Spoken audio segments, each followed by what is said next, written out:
Hey everyone, and welcome to Screams After Midnight, the horror movie podcast from MailFuzz TV. I am Pierre, and I'm joined by Tim. That's right. You got it. Good job. Very sure of yourself there, Timmy. That was a very smug acknowledgement of your name. I don't know a lot, but I know my own name.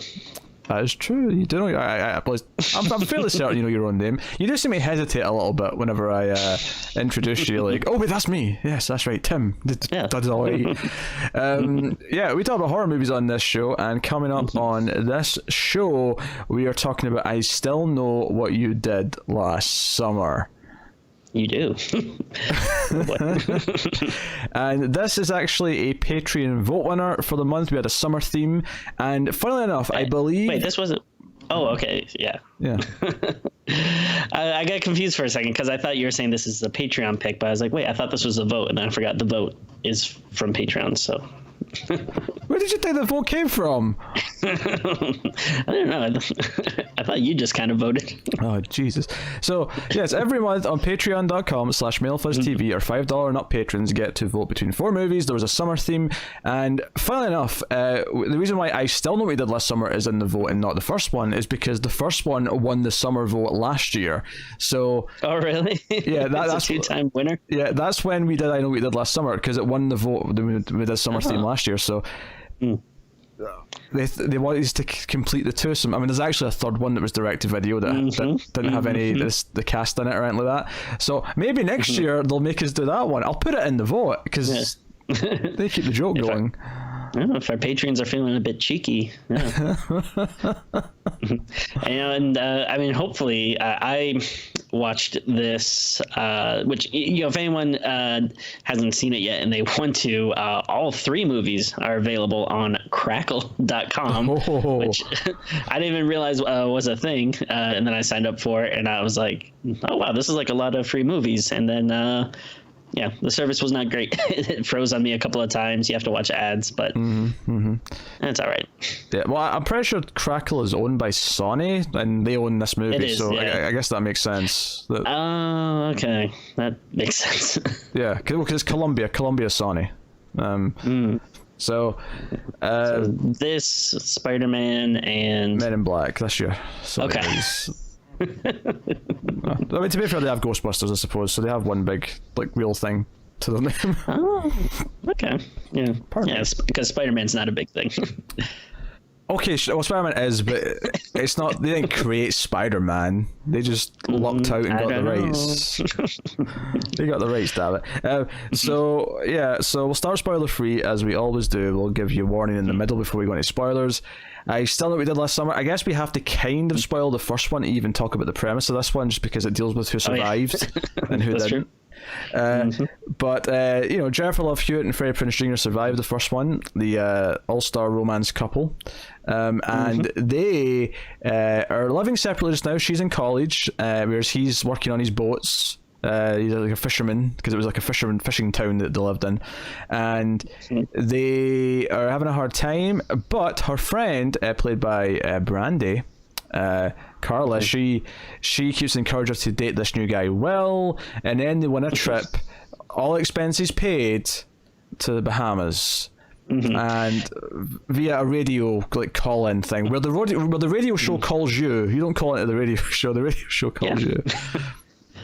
Yeah, I don't know if that's a real thing. I guess it must be, because you know, I feel like you've seen this kind of thing happen like multiple times on like sitcoms or TV shows. Obviously, not really like a thing anymore, but I don't know. It's such a weird thing. It just seems like, why would you do that? Especially like, I understand calling in, but yeah, just randomly calling someone else is weird. Yeah, especially when they established in the previous scene that the number was unlisted, which I guess is a clue that something's fishy, because it is fishy. We find out more details about this later, but, you know, like, so they had to go to Bahamas, but of course, the killer from the first movie never actually died. He's hunting her down with his hook, once again, on this tropical island, which, for the record, is going to be, it's off-season, which is like the one weekend it's going to have storms, because it's their version of, like, winter. So they're miserable about that, which is probably how the killer could afford to get all these tickets to send them on this trip. That's true. Because it's the bad season. Yeah, the hotel was probably cheap for the couple of days. we already spoiling a little bit, saying that the killer got him tickets. Oh, come on. I apologize if anyone feels spoiled by that revelation. So, you know what's funny is I couldn't remember if I had seen this before or not. But then as soon as the radio contest called them, like I got like a flood of memories like pouring into my brain. And I was like, oh no, I have seen this before. It's the Bahamas one. No. Actually, so I mean, I guess I'll ask here then. I guess that's your premise with a little bit of spoilers, but I mean, come on, did anyone really not see it coming? Yes. So, did you enjoy? I still know what you did last summer. Not really. It's definitely a bad movie. I guess I would say. Maybe I had a little bit of fun, in terms of like watching it as a bad movie, because there were definitely times where I laughed, and the characters are dumb, and so there's like it's entertaining, I guess, a little bit in that way, but not enough for it to be like, oh my god, it was a laugh riot, I loved it, or anything. So it's I guess I got some mild enjoyment out of it, but it's definitely not a good movie at all. Yeah. It sucks. Let's be honest. It does. Yeah. Like there's a lot of stupid things. I mean, we will talk about the insane like levels of cast in this. There's a lot of cast members in this that are like notable from either later or before, and it's weird. Yeah, I was like legitimately surprised, going like, this person's in this movie. Okay. Yeah, right. It was happening to me repeatedly. Like someone had reminded me Jack Black was in it, so I wasn't surprised at him. Yeah. I was like that was a shock to me. Like when I watched it, I was like, what are you doing here? But, and it's not just Jack Black. It's like Jack Black with dreads. Oh yeah. He's like the pothead of the island community. Yeah. So you have Jack Black. You have Jeffrey Combs as like the concierge at the hotel. And I'm like, Reanimator's in this? He's a Herbert West is in this. Yeah, I mean, like we all love Jeffrey Combs. He's a horror icon, but he's definitely slumming it a bit in this movie. You think he'd maybe have like a little more clout to do something else. And despite him not knowing who this was when I mentioned it to him, John Hawkes is in this. John Hawkes has got a small role in this movie as Freddie Prinze Jr.'s friend, who's in like 2 scenes. I still don't know who that is. You told me that's a person. Yeah, you would know his face. He's been in tons of stuff. I mean, right now he's in Too Old to Die Young on Amazon, but he was in The Sessions. Okay. He was in Me and You and Everyone We Know. He's been in tons of stuff. Like he's like an indie guy then? He's done a lot of big indie stuff where he's had really big roles. He's in Winter's Bone, I think, as well, if I remember right, with Jennifer Lawrence. But he's also like a bit of a bit player where he'll do a lot of roles in like other stuff in a smaller role. You know why I don't recognize him? Why? Because this is only horror movie. Where's you're rattling off these movies? There's nothing with evil or blood in the title. Martha, Marcy, May, Marlene, 3 Billboards Outside of Ebbing, Missouri. He was in that. Okay. I'm looking down his IMDb just now because look, he's one of these actors who just pops up all over the place. Yeah, to be fair, I've definitely seen a lot of these movies, so I guess he's good, but yeah, I still he hasn't earned my respect yet. Okay, American Gangster, Identity, Perfect Storm, Blue Streak. Love me some Identity. Yeah, he's been in tons of stuff. A good streak. He was in the first Rush Hour, apparently. I don't remember him in that, but. Fair enough. And actually, for the record, he was in fact in one episode of the hit television show Buffy the Vampire Slayer. He played a janitor in the episode I Only Have Eyes for You in season 2. Interesting. Okay. Well, do you want to get the other connection out of the way then? Oh, you mean TV show? You mean the fact there was a photo of Sarah Michelle Gellar at one point that Jennifer Love Hewitt looks at and is like, "Oh, Buffy, I wish you were here, Buffy." That's why that. You know what's funny is How do you go? I'm sorry, the internet dropped for a second there. What that scene actually made me laugh just because I was thinking about it and I was like, this is a thing that only happens in movies, right? Like where someone is feeling, they're like missing someone, so they like hold a picture of them and touch it lightly. Like, people don't really do that in real life, right? Like, have you ever missed like something and just been like, oh, like let me touch this picture of you gently? Yeah, the touching I don't think really happens. The touching is very much a movie thing, because it's like, oh, this shows how they're feeling in the moment, kind of thing. Yeah, I think now maybe you might miss someone and maybe you'll look at photos on your phone or something. But even then, I think it's kind of weird and creepy if you actually start touching it. Yeah. Also, I mean, just to clarify, she was a character in the first movie, Sarah Michelle Gellar, who died. And what's funny is that I feel like that movie just feels like bullshit, because like, she's a vampire slayer. Well, she wouldn't struggle with this idiot with a hook. Come on. She's too good for this. No, can't have it. In terms of other casting, I just wanted to mention the bartender in the island is Jennifer Esposito, who I think I knew from Spin City, I want to say. But I recognised her too. There was a lot of faces in this, just from various things. Yeah. Yeah. So yeah, but you say, Tim?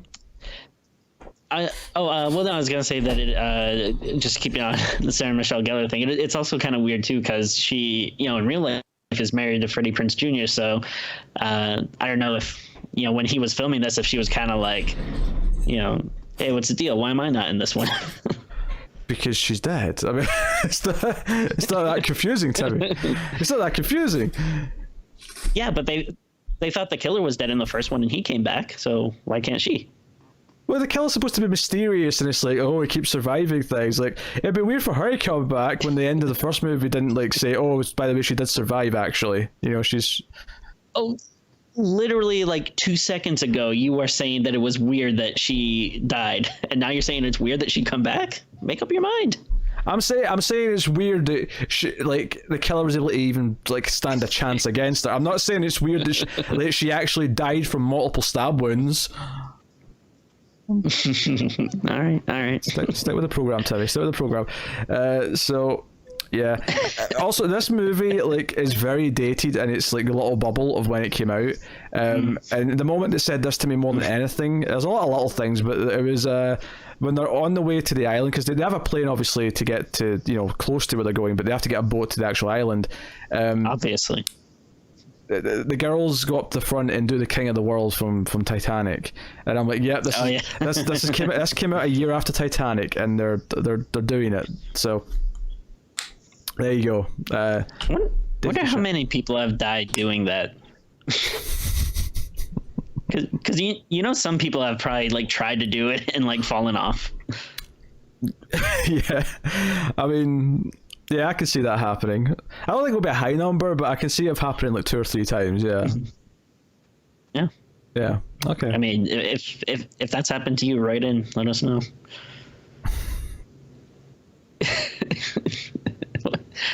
What? You don't want to know that? Is this an intentional joke where you realize you're asking a dead person to write in? Is that the joke here, Timmy? Listen, I just say stuff. I don't know. I don't know what the joke is. You can't ask a question like that. Because I genuinely don't know if you're being really smart here, and the joke is that you're asking someone who died to write in, or if you just forgot what you said already and have just stumbled into gold. I'm not sure. I'll tell you what. I'm really smart. It's true. I think for one of our streams, we should each take the SATs and just compare how much bigger my score is than yours. Hey, you've taken the SATs before. I haven't. You've got an advantage.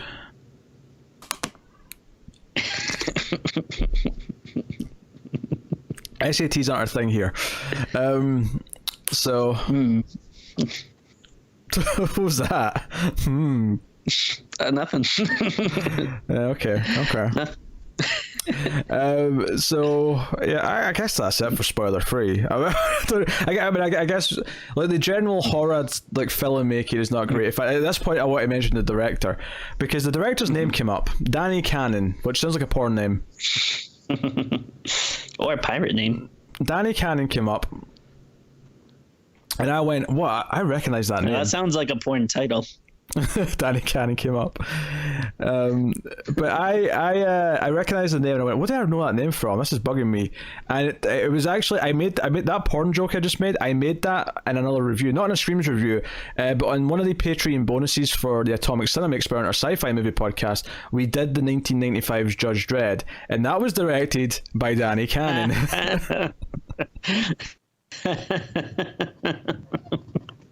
Okay, all right. So this guy's got some pedigree. Right. He's got some pedigree. Hey, I'll just say it now. I think Judge Dredd '95 is a better movie than I Still Know What You Did Last Summer. I don't think that's a ridiculous statement. People can get angry if they want, but here we are. So, yeah, so I guess before we go into spoilers, just all joking aside, yeah, it's not a very good movie. Like, the first one was already, just like a blatant, kind of lesser Scream. Like, it's clearly, in that same kind of vein. It kind of, feels like it's trying to go after the same thing. And then this is just a even weaker sequel than the first. So, yeah, there isn't really anything that stands out about it. It's... Yeah, I don't know. Like, it's I don't really know like much else of what like you can say about it. Like, I mean, I guess it's a little interesting switching up the location, but it's not like it really plays much with it with like all the storm stuff and whatnot. But I mean, the characters are all very one note. The kills aren't really that good. Yeah, there really isn't much to it. No, a lot of you even see the horror filmmaking's not good. Like, it goes over the top of the editing sometimes. There's moments where like that might have been creepy if you hadn't put in a giant sound effect to make sure I noticed someone walking in the background, or there's because a moment early on when they're in a club and Jennifer Love Hewitt like thinks she sees the killer like standing. This is before anything actually happens. She just thinks she sees like the raincoat and the hat, over the side of the club. And it does this thing where instead of just like showing it, it kind of like cuts in like twice and like edits back and like does this flashy thing. It's not quite what Saw would do, but it feels like it's on the way to like Saw's editing, where it's overly doing the editing to try and make it feel like it's exciting, but it's not actually like at all. So, So, and then and it's also one of those things too, where like when it gets to the end, like, I think everything is supposed to be, these big dramatic like twists and reveals and stuff. But like, I don't know, it's just one of those things where I can't help but think like about the logistics of the plan. Like, there's so much stuff that is just like, there could have been a much easier way for you to do this. Like, some of the planning and stuff that would have went into it is just like kind of crazy. Yeah, there's some really absurd like plot beats that we'll get to. So without further ado, full spoilers for I Still Know What You Did Last Summer. And we open, like, I actually, the first thing I said when I saw this movie, when I started this movie, is, it's a classy, serious film when the opening shot is a statue of Jesus crying in Mary's arms. And then, the camera comes down and Jennifer Love Hewitt's in a church and she's got a confessional, and it's so serious, it's so dead serious. It's like, because, I mean, it's funny, it's going after the same audience as Scream, and even... Hell, and a little bit when she's walking away from class and Will, the new love interest character who's kind of around, he comes up to try and talk to her on campus. It actually reminded me a little bit of Scream 2. Like, it felt like they were trying to do a Scream 2 scene where they're on campus. Oh, definitely. And it just... But like it takes itself so seriously. The one thing that Scream has going for it is that it's a lot more tongue-in-cheek. It's got a lot more of a sense of humor about what it's doing. This movie is taking itself so dead seriously, and it's full of these tropey moments. This is a nightmare, of course. She ends up. It turns out she's confessing to the killer in her dream, because she's like, "We killed a man last summer. We knocked him down, and blah blah blah." And he's like, "I know what you did last summer." And now I did look up a little bit of trivia for the movie, which none of it was interesting, but one little bit I did pick out here is, I guess, they basically kind of played this scene during the trailer, and some people are saying that there's two versions.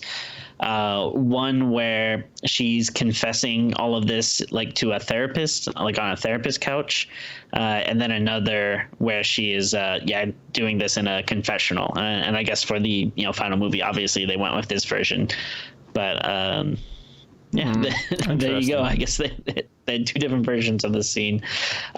Real quick, just because you were talking about Scream and stuff. So was this written by the same guy that did Scream? Is it Kevin Williamson's son? No. Yeah. No. Oh, okay. No, I don't even think the first one was. So maybe just go double check, but I don't think so. Oh no, he adapted the novel for the first movie, so he was involved in the first one, but he had nothing to do with the second one. Oh, okay. Yeah, because I thought I saw his name somewhere, and I didn't know if it exactly was this, but yeah. But yeah, it's like you said, it's very, very obvious that they're going for a similar thing as Scream, but it's just like you have none of the talent involved. You have none of like the intriguing premise. There are good actors and stuff in here, but I don't think they're as good as some of the people that you have in Scream. And obviously, Danny Cannon ain't no Wes Craven. So it's just, it's just like it's a poorer version on like every level. Dare you sully the name of Danny Cannon? How dare you? I'm sorry. He's an auteur. I mean, actually, clearly you're on your way. Yeah, I mean that joke though that I'm making about him being an auteur, it kind of feeds me into like one of my main complaints. This is kind of about Sony as a studio as a whole. Is that a lot of the movies feel very kind of shallow and just there to make the money, right? And I know every studio is trying to make money, but Sony especially have this thing where a lot of the movies feel very like a product. And this movie definitely feels like, no, we need a sequel a year later because it came out a year after the first one. And you don't get the impression that Jennifer Love Hewitt or Freddie Prinze Jr. really cared or wanted to be in this. They were just offered paychecks to come and do this. So they're here, right, and they're going through the motions. It feels like such a, like there's so much pop music playing at various points in the movie. It keeps trying to be cool. Like a lot of the jokes are just about like Brandy's boyfriend Tyrell wanting to have sex. Like everything about it just feels so cookie cutter late 90s. We want to be a cool horror movie. I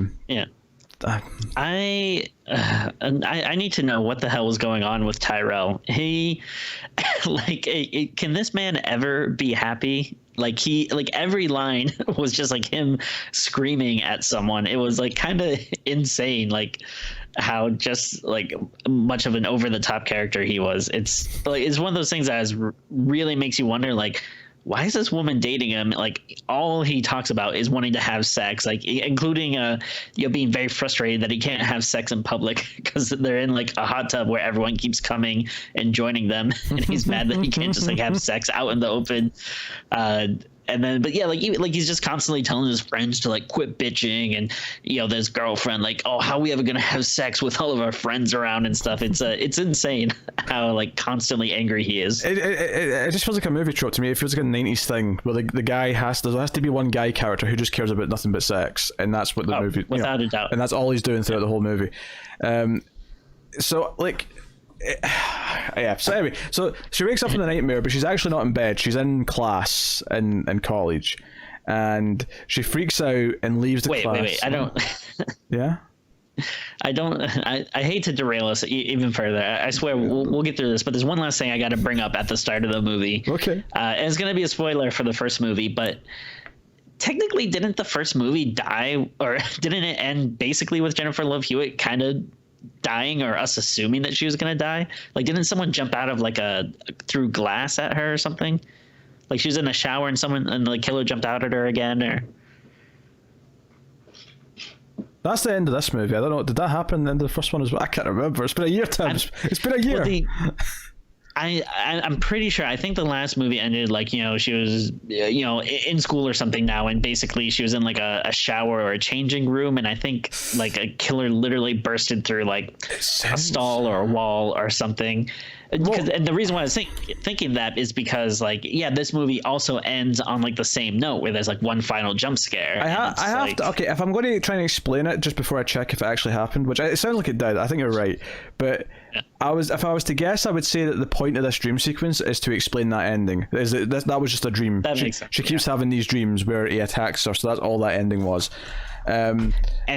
And for the record, let me state that I do not care because I am not trying to put that much thought into this movie. I just wanted to bring it up. No, you're right. A year later, Julie is in college in Boston and she enters the shower. She notices the words, "I still know" in the mirror.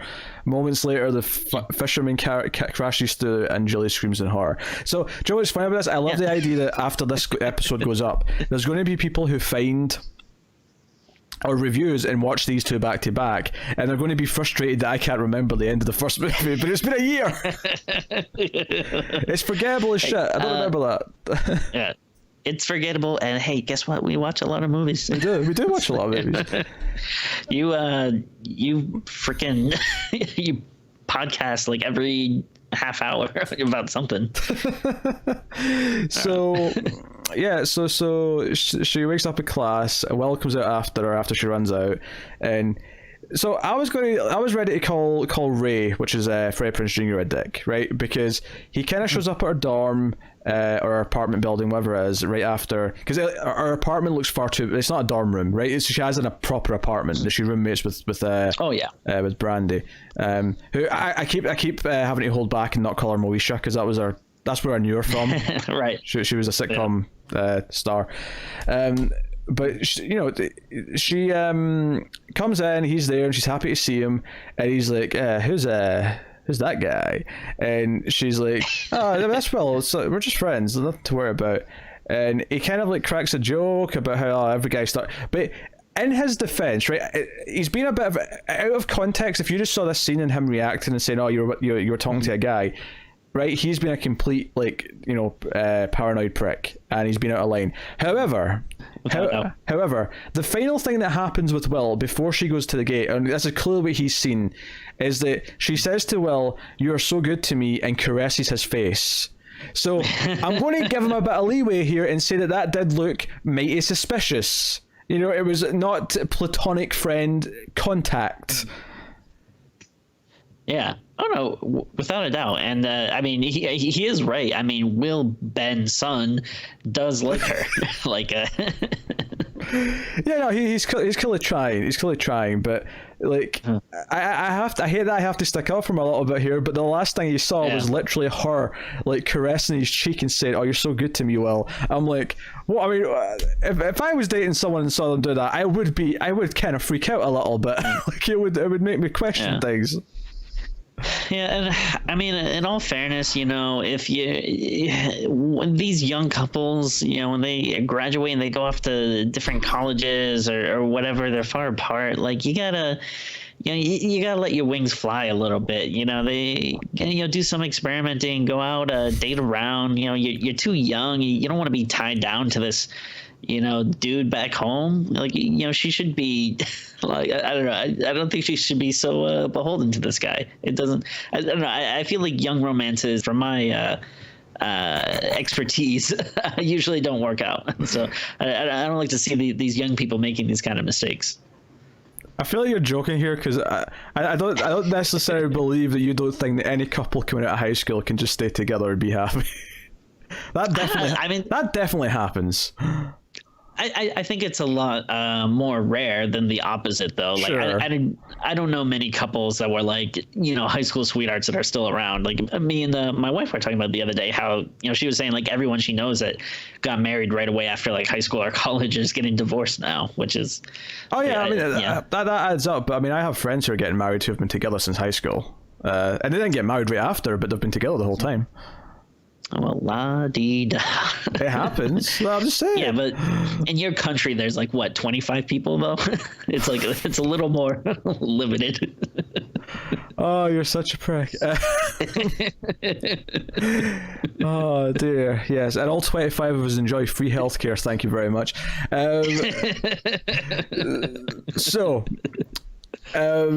what was I going to say? Yes. So yeah. So I mean, I hate to stick up for him, but in this series, he's almost a little justified to be kind of like suspicious and jealous or whatever. So. But he gets mad at her though. He gets mad at her, and because she doesn't want to come home and go spend 4th of July weekend with him in the town. She doesn't really want to go back to that town because all the bad things that happened, and he gets frustrated and storms off. So why don't you want to come back to the city where all our friends died? Yes. I mean, like, so unreasonable. He's not very understanding. For some reason, he's determined to go back to town. Why he didn't just stay with her here, I don't know, really. But right, I mean, yeah. I think he says something like, "Oh, I don't have to still do work. I've got fishing season or whatever." But whatever. He gets mad. He gets pissy, and then later, Brandy's like, after she has like a weird scare because Brandy's in the house at night time, and she's like, I'm working. Oh yeah. Because there's a scene where Jennifer Love Hewitt's like going through the house and it's dark and she gets scared and she ends up like just going to sleep instead, and then with jeans on, might I add, under her covers, and then Brandy like gives her a fright and is like, hey, I'm working at the club tonight, you're going. You're coming out, and she doesn't want to, which by the way, I felt a little bit weird with Brandy's character, her relationship with Julie, Jennifer Love Hewitt's character, because her whole thing, this whole movie, and don't get me wrong, some of it feels well intentioned. It's like, no, you need to like get over Ray if he's going to be like this and be with someone, but she's so forceful about pushing Will on her, and then on top of that, at one point in the movie, she literally says, I think it's in this nightclub scene, she or is it later? I don't know. It's either this scene or later at the hotel. But she says to her boyfriend Tyrell, ask Julie to dance, and Julie says no, and Brandy turns and says no means yes, and like sort of forces them all to dance, and I'm like, and obviously that's not really that severe, but that line has connotations certainly now, and. Oh, like, yeah. The whole movie, she's like, up until like the violence starts, I suppose, but everything before that, she's just forcing Julie into these situations, and it's like, on the surface, like you're saying, she has to go on vacation, she has to try and get over the boyfriend that may not be right for her. Like the core reasons behind everything seem okay, but she's also not listening to Julie at all about what she's going through, why she feels the way she does. Her saying she's not ready to be around people, and she literally sees her freak out in like multiple public spaces and doesn't think, oh, maybe I should stop pushing her into these situations she's clearly not ready for. What I find kind of crazy about it is I know at least a couple of times during the movie she basically says to her like, hey, I'm your best friend, like she kind of keeps like restating that like again and again, but it's like, how long have you known her? Like what, like a year at least, I guess, because like obviously she wasn't in the first movie, which would have been really weird if they were best friends, but they didn't she wasn't in the first movie at all. So I think it just seems like they have like or at least Brandy is making it seem like they have like a weirdly close relationship for people that probably haven't known each other that long. I guess she's got a new best friend in the last year, so they're all close, and they're roommates and whatnot. She moves on quick because it's just like, I feel like all your like best friends died like about a year ago, and you're already like completely moved on. Like there's like really no instances of like, or at least not that many of her like dealing with trauma. The only time she, I guess, really has like the freakouts is when she sees like like these messages and stuff from the killer. But to be fair, it's like there is a killer stalking them and she's seeing all these things. Yeah, I mean, I suppose if I was trying to like add some logic to it, and this doesn't really work that well, but they were estranged from each other for like a year before they died. Remember, because like, they hit them one summer, and then a year went past where they clearly drifted apart. Because right, when they came back, they were all kind of awkward. True. Yeah, so I mean, don't get me wrong, it should still probably affect her, but and it is affect her. It's just affect her, and not in the ways that necessarily make sense. So anyway, they get up the next morning after she has a freak out in the nightclub, and they get called. She calls Ray, after this, but they get called by the radio station and like, hey, what is the capital of Brazil? And they're like, oh, I'm not sure, Rio de Janeiro? And they're like, Rio, baby. And yeah, so like they win this prize. And I couldn't have told you off the top of my head what the capital of Brazil was, but I knew this was the wrong answer. Because I remembered the plot beat later on where it turns out the answer was wrong the whole time. Although I actually looked up out of curiosity, Rio de Janeiro was actually the capital of Brazil for a long time. It was only in the 60s or whatever that it changed to I mean, still though, it'd been 30 years by this point at least. That was Brasilia. But so yeah, and she calls Ray, and Ray for some reason says no, he's too busy working, and John Hawkes is like, what are you talking about? We've not been busy at all. And he's like, I've been thinking of marrying her, and he's got a ring, and he's like, well, don't call her until you're coming, surprise her. And all I could think was, but you said to her you maybe would try to make it, and I'm like, the second you're not there on time, I mean, we see her later waiting as long as she can, admittedly, but like, you know, he could, if he was running like 5 minutes late and then like Will shows up in the car, oh, this is awkward, what do we do here? Brandy, you better tell Will to piss off. Just a thought. But anyway, so they're going to the Bahamas. So they decide to drive. On the way, the killer sets a trap, knowing that Ray's driving to Boston, and ambushes him. I felt like Ray jumped to like extreme danger mode really quickly here, because he gets out of the car. He goes up, his guilt can't let him not try and help because someone's been run over, and he goes up and he turns the body over and it's a mannequin, and he immediately just turns and screams like, get out of the car! Like, he jumps to, there's a killer again. There's no moment of, what is this, what's going on? He just immediately jumps to, no, the killer's back. So, yeah, that's the thing. And now, I forget if this really happened a lot in the first one, but one of my immediate things is like, you have a killer with a very, very, clear motivation. He's trying to get after these kids that ran him over or whatever. But then he kills so many other people that had like no involvement in that whatsoever. He killed a couple of people that had no involvement. This movie, he's just like killing everyone who's around in the island, basically. To get to Julie. But it starts with Ray's friend, right? Like he like hooks him through the car. Yeah, I mean, at least with this, I get that he's just in the same scene as him, so he's just killing him first because he's there and convenient. Yeah. But no, I mean, you're right. And Ray's whole subplot in this is bizarre. Like, he's in the hospital and like the cops are like talking to the doctor or whatever outside, and then they hear like a scream from a nurse or whatever, and they run back into his room, and he's like escaped out the window. He actually jailbreaks out of the hospital. He goes to a pawn shop, pawns his ring. In fact, this is another actor I recognize. The pawn shop guy is Flash from Batman Begins, and was also in Memento. Yeah. Just another little one, not a big one, but more faces popping up. And he gets a gun, and then he actually steals a boat and drives or sails to the island himself. What I didn't get though is how he actually gets. Because it's the boatman that we see that takes the couples over, right? He's like the ferryman who actually takes them over, and we see him go to this guy on the mainland and say, "Hey, I'm taking your boat," and at gunpoint or whatever.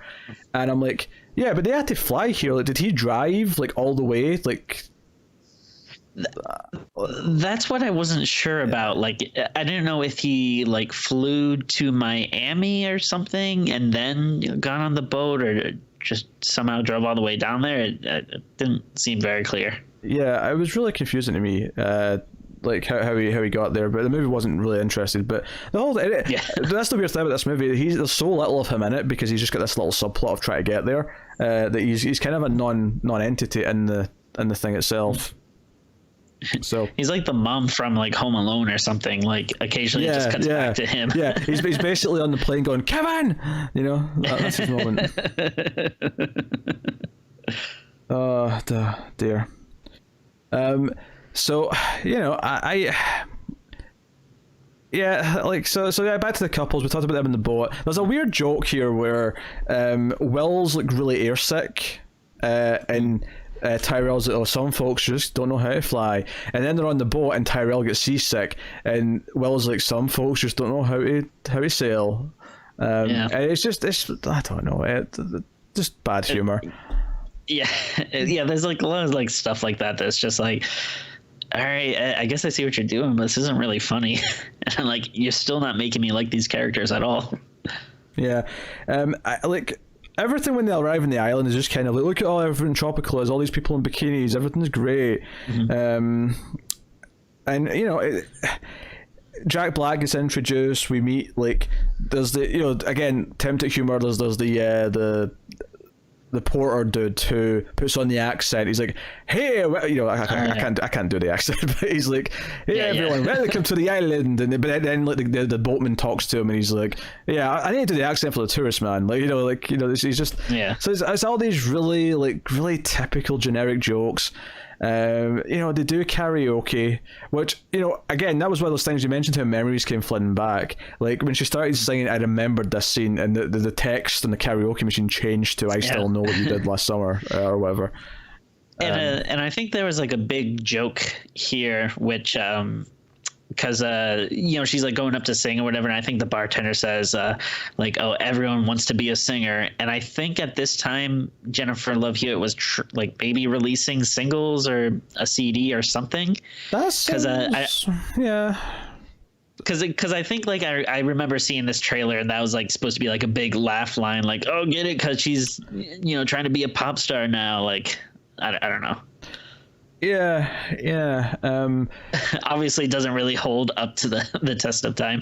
And it's worth mentioning as well that as she's doing this, she's kind of like pointing at Will and like stroking his face, and like, I get that like Ray didn't show up, and I get that, but like, I feel like she keeps like flirting with the idea of actually doing something with Will without it ever really leading to anything. And then even when it turns out he's the killer, there's never really like, oh my god, I was with you, or oh my god, like, I have to like apologize to Ray, or oh my, like, I feel like the movie just kind of glosses over this. It's like, it's such a big plot point at the start that Carla really wants her to like be with Will, and it just like, it never, like, I don't know, it's weird. It's like she's given up, and she is willing to do it the way she talks to him, and like, you know, kind of dances here at him and stuff, but nothing neither happens, or does she kind of address it in a way where she feels disgusted because it turns out, you know, because we're in spoilers now, so yeah, he turns out to be like one of the killers. He's Ben's son.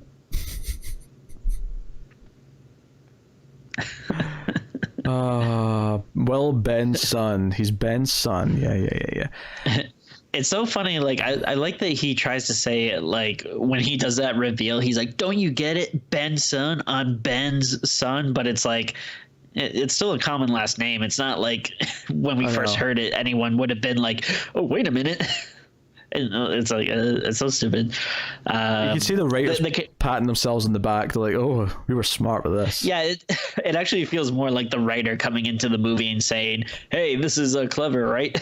As opposed to the actual character.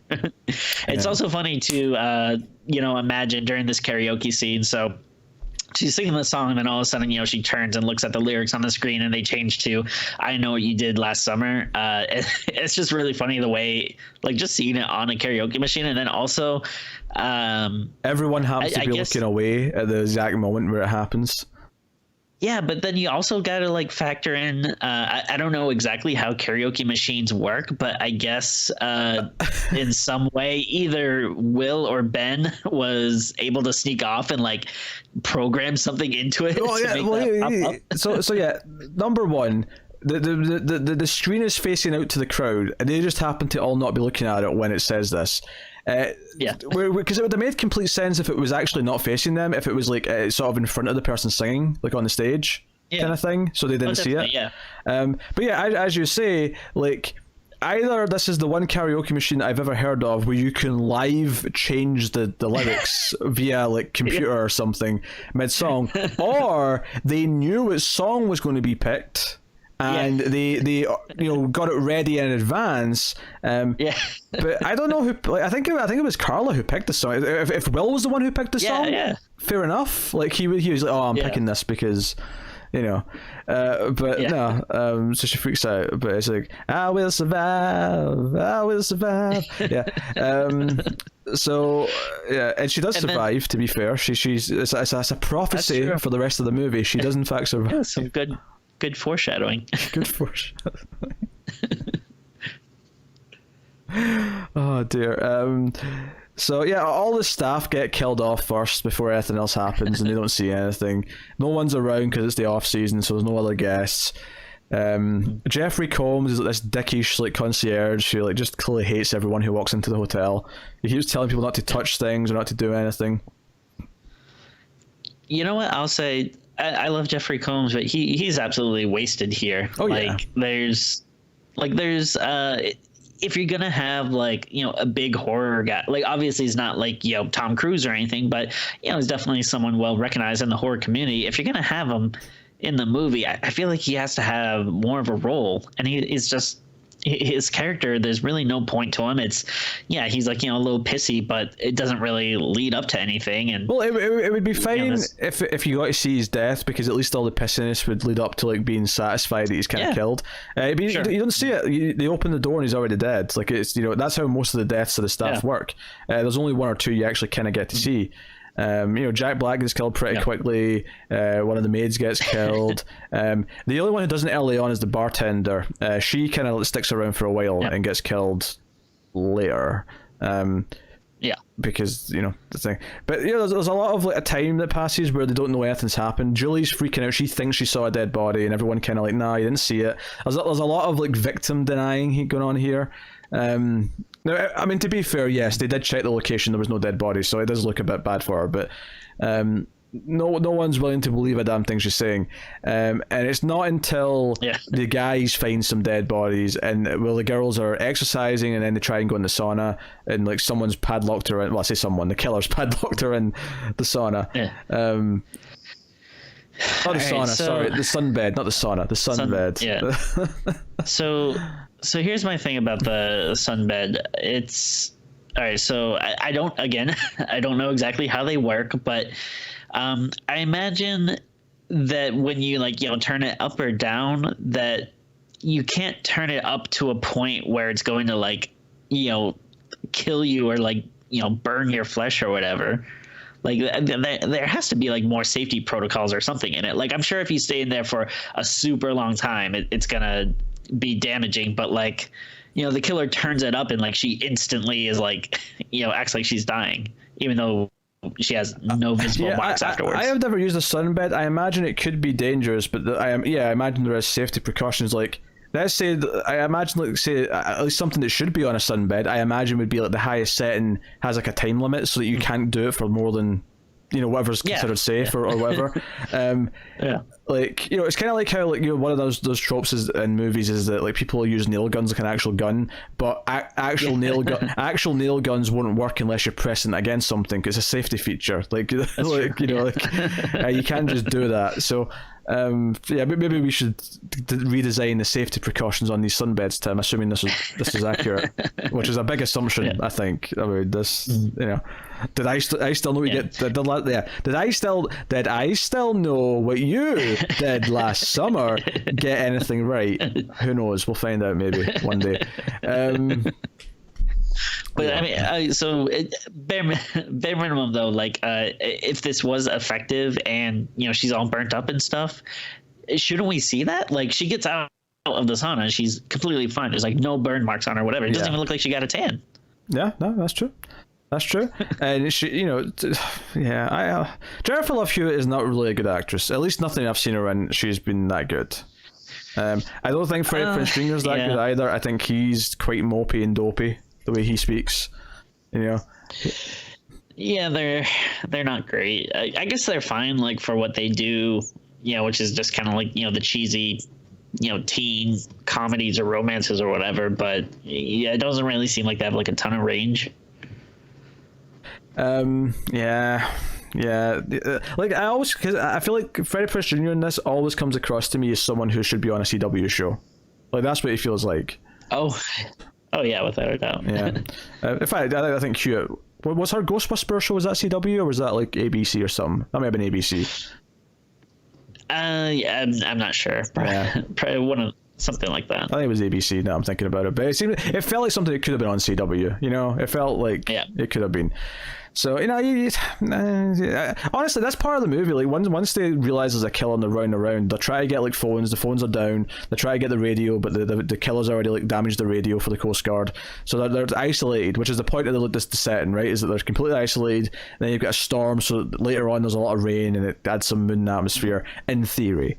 And with a better director and a better script, in theory, there should be a lot of atmosphere here, and that would work great. But as it is, it's like, I don't know.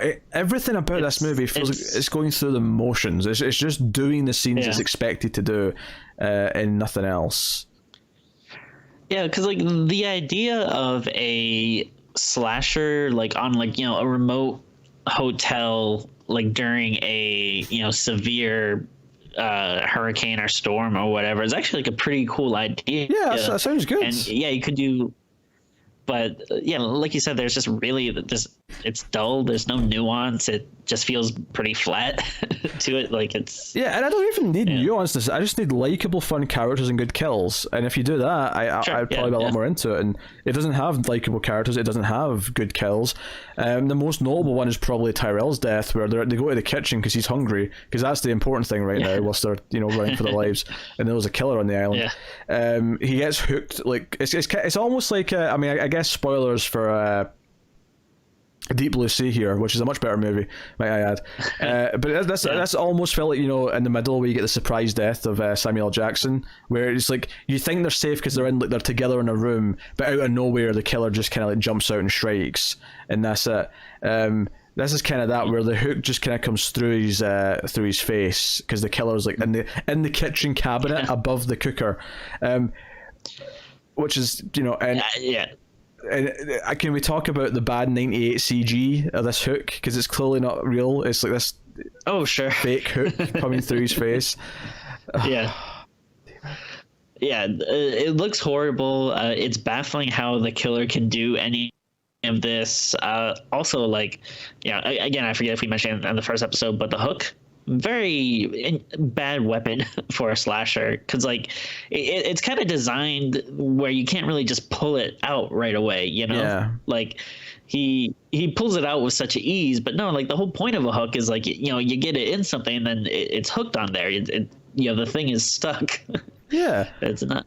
Leatherface did not use a hook to kill people, but he did use hooks in his post kidnapping and killing work, because they were handy. They had a purpose, but not to kill them themselves. So they run around. There's a whole sequence where Brandy gets her foot stuck and she falls through the ceiling and lands in a bed, and you think she might be done for. It's almost a surprise at the end when it turns out she's alive. Like, you think she might have been killed. After that whole sequence. It's very surprising that she's never killed, to the point where it kind of gets boring, because like at first the killer's chasing her, and then that's what you want in a slasher. This is the exciting part, but then it feels like it goes on for so long, and after a while, when like he hasn't caught her or killed her, you're just kind of like, all right, I mean, do something at this point. Either she's surviving or you're gonna kill her. Like it feels so drawn out.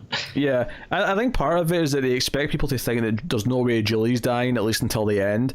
So we'll go after the other people first, because they might actually be seen as vulnerable. They might die. But they overuse it so much that it's just kind of dull. It's not well shot. Obviously, it's not like suspenseful. It's very lots of loud music telling you when the jump scares are, or not even jump scares. It's just loud noises, like as he's chasing. It's like da da da da da. And there's also like a lot of like real stupid like mistakes and stuff, like she's at one point kind of has to walk across this I guess like a, what do you call them, like a terrarium or atrium or whatever, like that has like this glass ceiling, and when you're watching it, it's like, all right, so probably don't walk on the glass part. And then she's stepping on the glass part, and then you're like, all right, well, at least don't put both feet on the same glass tile. And then she puts both feet on the same tile, and it's like, well, of course it's gonna cave in, like, you idiot. Like, what? Like, Yeah. what are you doing? There's a very strategic method here of upping your chances where only half your weight's on each panel. Yeah. Yeah, it's just full of these dumb little moments. It's like I say, there's a lot of like questionable, like, Freddie Prinze Jr. getting to the island just feels so like, what? The killer's be able to plan this whole trip is what? The killer hiding in a cabinet in the kitchen, like knowing they're going to be in there, is just like, what? Because it's not like this is a thing that he could have got into the back of when he realizes they're in there. This is just a cabinet he's hiding in, waiting for them. Like, they'll come in the kitchen eventually.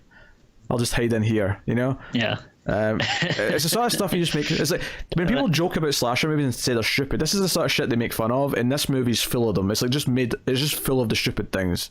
Yeah, and then there's a really with this one guy, I think it was Estes was his name, where the old guy. At first they think he's the they think he's the killer because they find, like, the stuff he's stolen from him in his room with all this like candles and voodoo symbols and stuff. But no, it turns out he was trying to use protection spells to help them. Yeah, it's protection spells. Because earlier on in the movie, like, they say how they won the competition, and like, I think Brandy goes, "Rio, baby," and then later on, like, when he comes in to see Julie, he sort of walks up to her. He's looking at a globe, and he walks up to her and goes, "Brasilia is the capital of Brazil."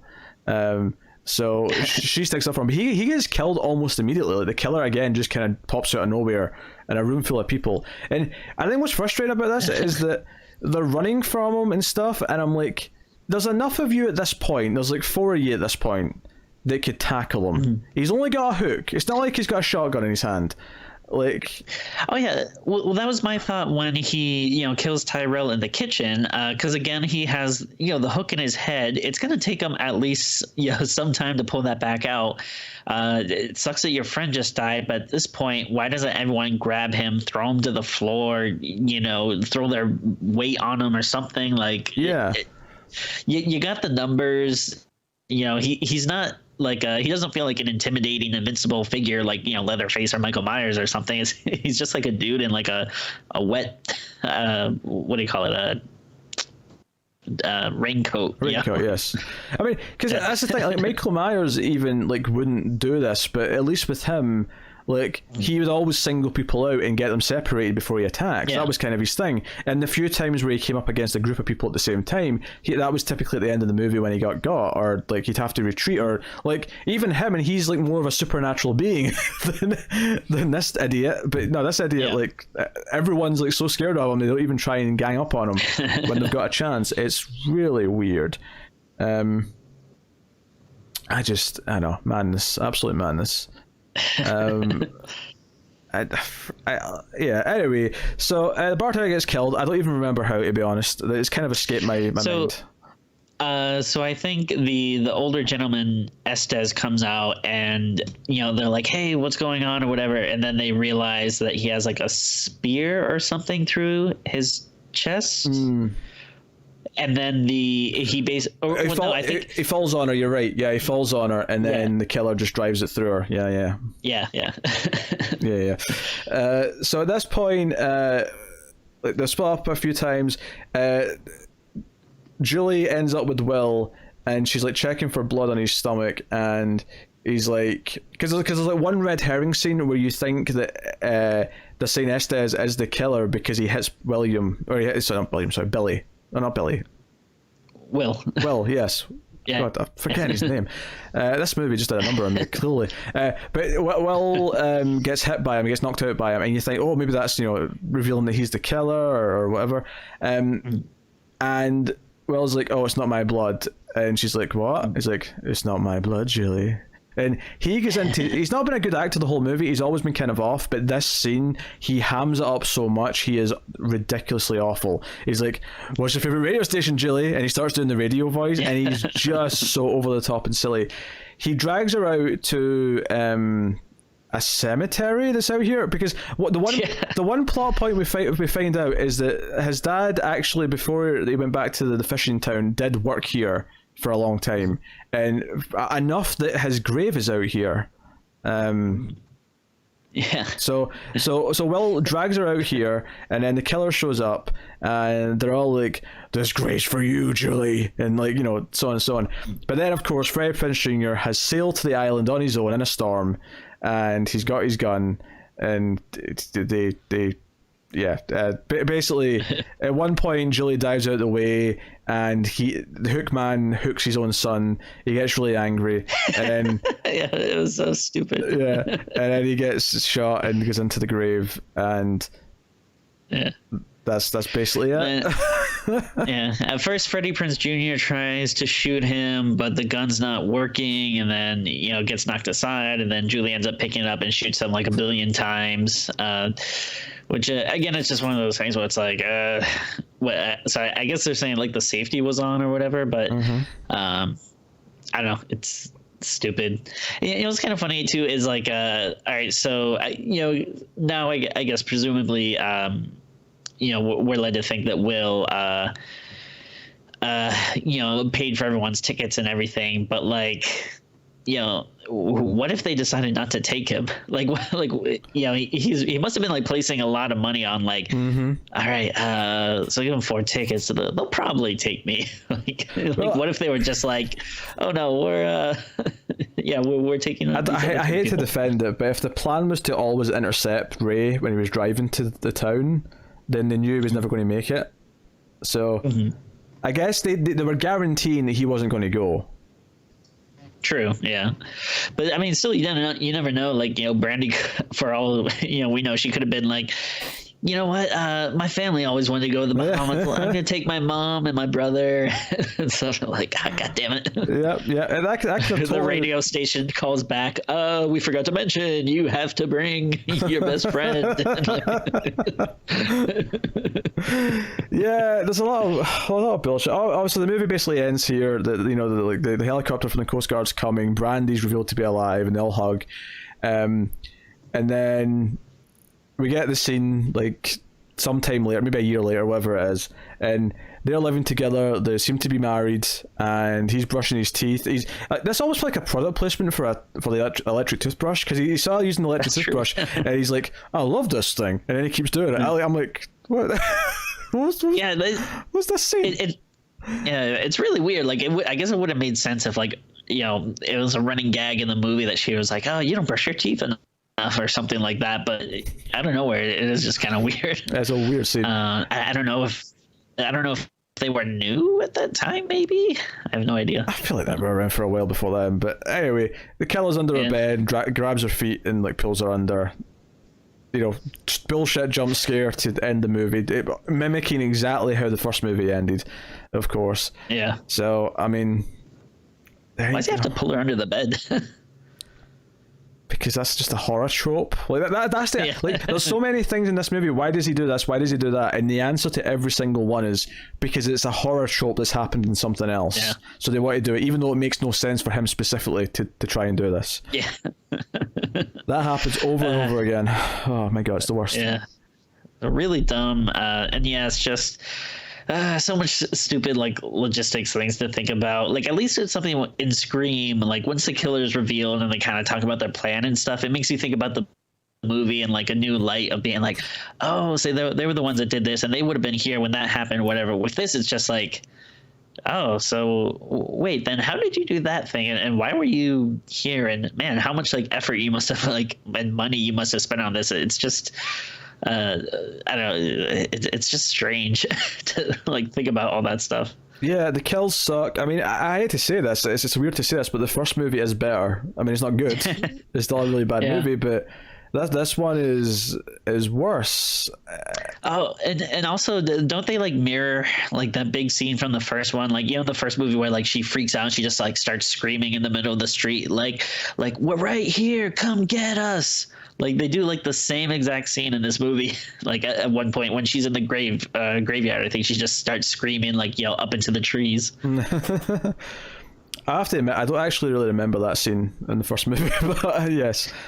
Yeah, it was. Again, I feel like it was like it's burned into my brain because I feel like it must have been in the trailer or something. Sure, But sure. she's like freaking out and like yelling, like, what are you waiting for? We're right here. And then it's so weird that like they do the exact same scene here. Like it's almost like her catchphrase or something. Yeah, well, I mean, it's your traditional like beat for beat remake. Although I guess the one big difference between it is that there's no like investigation mystery, because a lot of the first movie it was them like trying to figure out who the guy was and who his family was. Yeah. There was a lot of kind of like amateur detectiving going on, which is a big part of that movie. This movie doesn't have that at all. Like that is just gone. So it's just.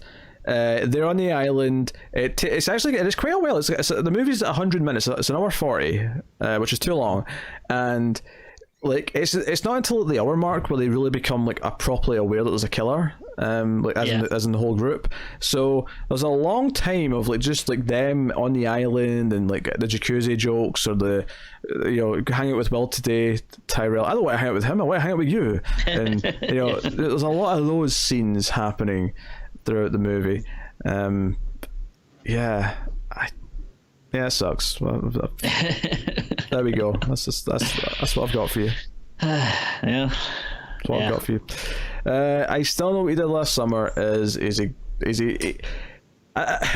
a corporate product churned out very quickly because the first movie made enough money, and it feels so soulless and just lacking any like. No one working on this movie was passionate or cared about it. It was just, we have to churn this out. And this is what we got.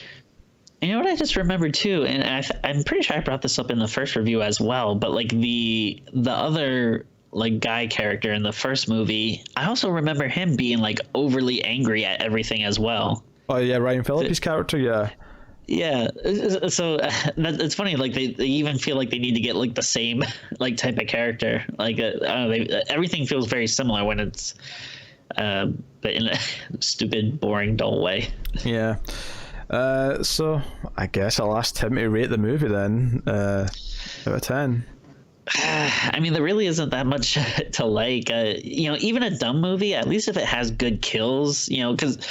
With horror, like you can sometimes give stuff a little more leeway, at least if the gore or something is good. But the kills in this are, I feel like most of them you barely see, and then if you do see it, they're not very good at all. The most I can say is like, maybe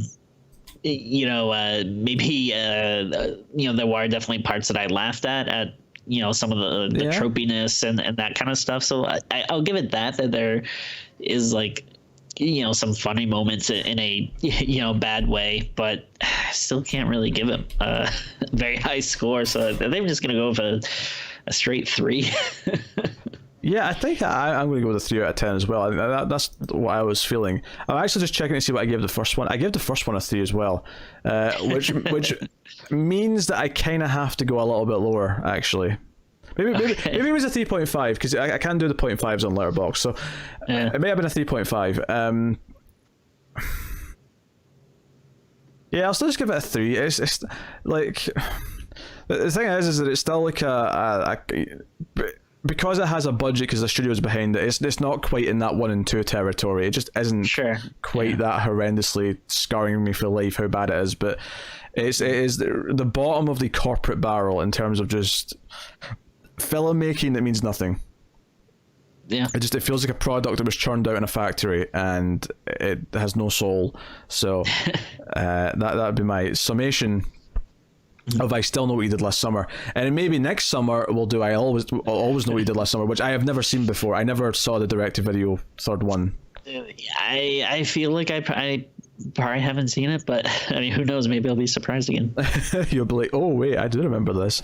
Oh no, oh no. So there you go. That is the movie. That is I Still Know What You Did Last Summer. So yeah, obviously you can support us on Patreon, patreon.com/MailFuzzTV. If you want to support us over there, you can do it for as little as $1 per month, and you get bonuses. You get a bonus episode of Screams After Midnight every month exclusively on Patreon at the $1 tier. That's all you need to spend is $1 a month, and you get access to the extra episode, as well as extra episodes of the Atomic Cinema Experiment, our sci-fi movie podcast, and a couple other bonuses as well. But of course, there's the voting rights to the $5 tier. There's stuff higher up. But is that us? Did I promote everything? I mean, I guess other shows. I mentioned the sci-fi movie podcast, sure. But check out our TV reviews and check out our comic book podcast, Comics from the Multiverse, if you're into comics. But yeah, that's us. We made it, Tim. We made it through another bad movie. Who knows what's coming next time? I don't. But I do. We'll find out. You do? Yeah. Well, I'll say I'm very excited for our Patreon pick that we're doing this month that we'll be recording next weekend. Yeah, so okay, I do actually know. Well, when I said I don't know what's coming next, I meant for the audience, because they don't necessarily go up in the order we record them in. That's true. So I was aware of what we were recording next, because I'm no fool. But anyway, that is us. So thank you once again for watching and listening. We always appreciate it. Keep watching scary movies, guys, and we will see you next time.